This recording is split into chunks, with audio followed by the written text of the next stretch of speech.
Hoje Pedro Abílio tá na área com notícias do Galo aqui na turma do Bate-Bola. Um abraço, boa noite, Pedro. Afinal de contas, né, Cirilo, nosso Cláudio Rezende partindo para Mendoza, na Argentina, para trazer todos os detalhes da busca do Galo por classificação às quartas na Copa Sul-Americana. Boa noite para você também, para todo mundo que tá ligado com a gente na turma do Bate-Bola. O Atlético também já viajou. 4 horas da tarde, o voo com a delegação, fretado, saiu do Aeroporto Internacional de Confins. Jogadores estão neste momento viajando e vão direto para Mendoza, onde amanhã o técnico Cuca vai solucionar as dúvidas que esse time ainda tem. Afinal de contas, o Atlético viaja desfalcado. Só uma coisa antes da gente passar aqui a lista, viu, Cirilo?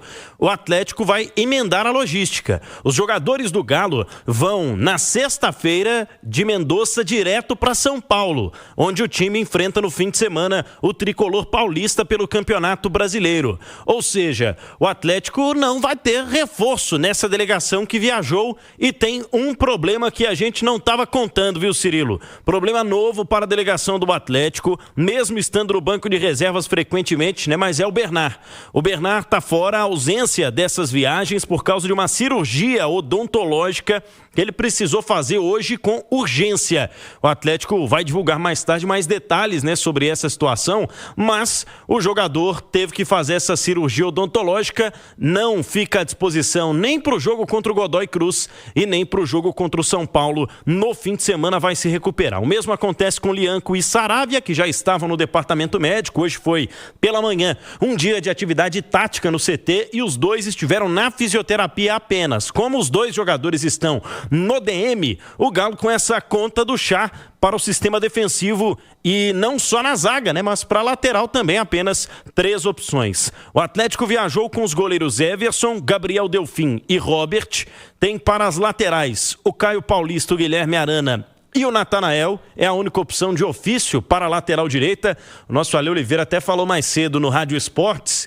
Gostaria, quem sabe, de ver o Gabriel Menino improvisado na lateral direita. Mas vamos observar. Zagueiros, Alonso, Ivan Roman e Vitor Hugo. E para o meio-campo, Alan Franco, Alexander, Fausto Vera, Gabriel Menino, Gustavo Scarpa, Igor Gomes e Reinier. E para o ataque, o Atlético mais recheado de opções com o Biel, o Coelho, Dudu, Hulk, Isaac, João Marcelo, Júnior Santos e Rony.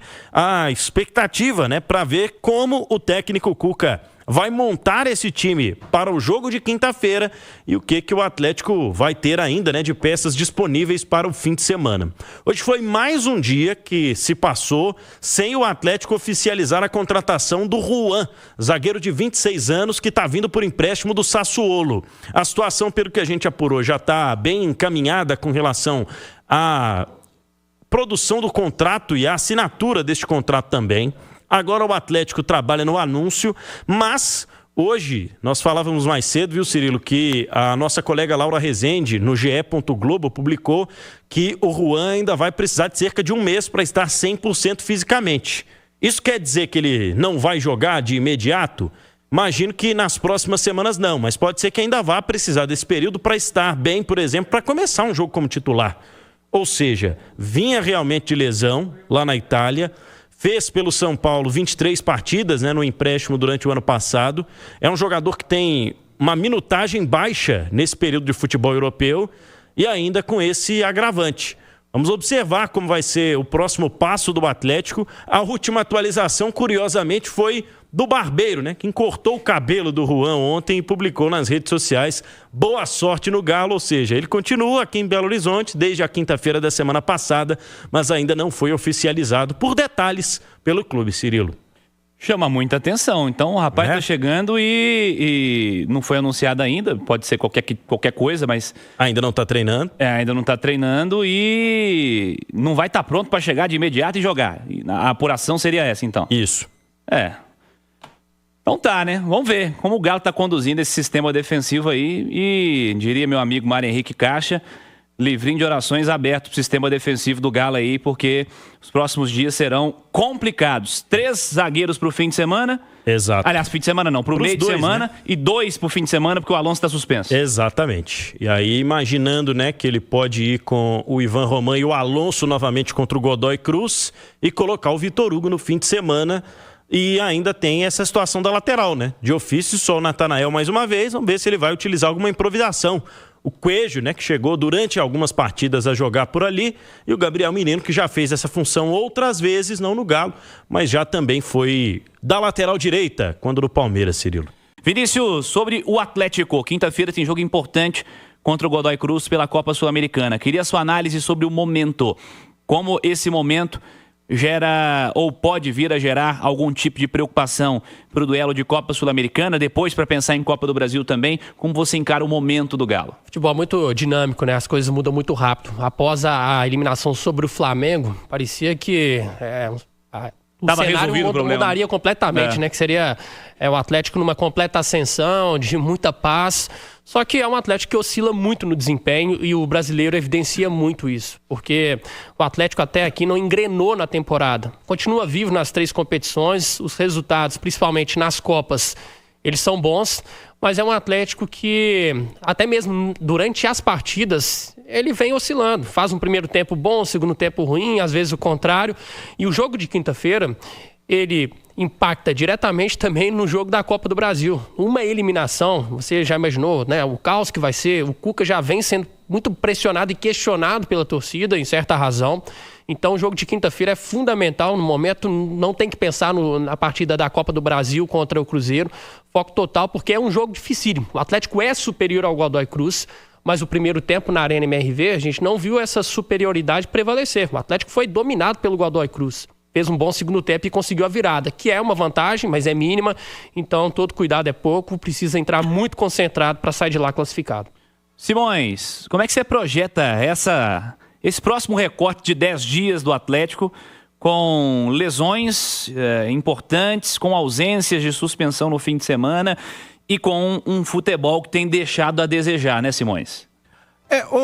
Cirilo, agora eu tenho uma leitura desses 2 clássicos da Copa do Brasil, e eles já são assuntos dos 2 lados, né? É impossível a gente tirar. Quarta que vem, pouco mais de uma semana, eles já começam a se enfrentar. Eu acho que, independentemente do que acontecer, tá? No Atlético contra o Godoy Cruz, o Cruzeiro contra o Inter, o Atlético contra o São Paulo, eu acho que quarta-feira os 2 times entram em campo na Arena MRV e depois dia 11 de setembro no Mineirão com um espírito parecido com o que o Atlético encarou o Flamengo. Sabe? Eu acho que a história do clássico mostra isso, entendeu? Quando é Atlético e Cruzeiro, Cruzeiro e Atlético, a coisa muda completamente de figura. O nível de motivação, o que acontece dentro dos 2 clubes, sabe? Faz com que os caras entrem ali com o coração na ponta da chuteira, exatamente. Claro, pro Atlético é muito importante a Copa Sul-Americana, é uma competição que vale muito. Tá? Só 2 clubes no Brasil têm os 3 principais títulos da Conmebol: Libertadores, Recopa Sul-Americana e Copa Sul-Americana, que são São Paulo e Internacional. Então o Atlético tem a chance de ser o terceiro, de garantir vaga direta na Libertadores do ano que vem, de garantir presença na Recopa Sul-Americana, de aumentar a sua marca. Então, quer dizer, a Copa Sul-Americana vale e vale muito. Eu não consigo entender por que ela não tem no Brasil a valorização que ela merece. Mas, de toda forma, o ideal e o que a gente espera é que o Atlético se classifique. Eu só não acho que o resultado de quinta possa impactar no nível de motivação para encarar o Cruzeiro. Porque quando é clássico, cara, eu já vi cada coisa que até Deus duvida. Com certeza, times completamente com a diferença técnica muito grande que se equiparam em momentos de clássico. Mas dito isso, Edu Panzi, como você enxerga esse momento do Galo, hein? É um momento de pressão e que pode ser potencializado como uma eliminação no meio da semana, né? Na Copa Sul-Americana. Então o Atlético vai para a Argentina, para Mendoza, para jogar sua vida na competição. Uma competição que o Atlético não tem ido bem, apesar de estar classificado nas oitavas de final, encaminhando ali para umas quartas de final, tem uma vantagem, mas a primeira fase foi ruim, o Atlético perdeu aqui em Belo Horizonte para o Bucaramanga, fez um jogo ruim contra o Godoy Cruz. O Atlético não se achou, né, na temporada, Cirilo. É uma temporada um pouco parecida com a do ano passado, quando o time ele ganhava, classificava, mas não empolgava, né? Até acho que o ano passado empolgou mais do que esse ano, porque no ano passado O Atlético ainda foi segundo geral na Copa Libertadores, fez uma primeira fase muito boa, depois fez alguns jogos muito bons aqui, um 3-0 no River Plate, aquele jogo contra o Fluminense aqui, o próprio jogo contra o Vasco. Então teve partidas do Atlético no ano passado que ele empolgava, que você fala, o time foi bem. Esse ano você não consegue achar aquele jogo, né, que você fala, pô, mas que atuação, né, que coisa, você não tem ainda. O time tem avançado, mas está esbarrando no desempenho que ainda não empolga e preocupa o torcedor.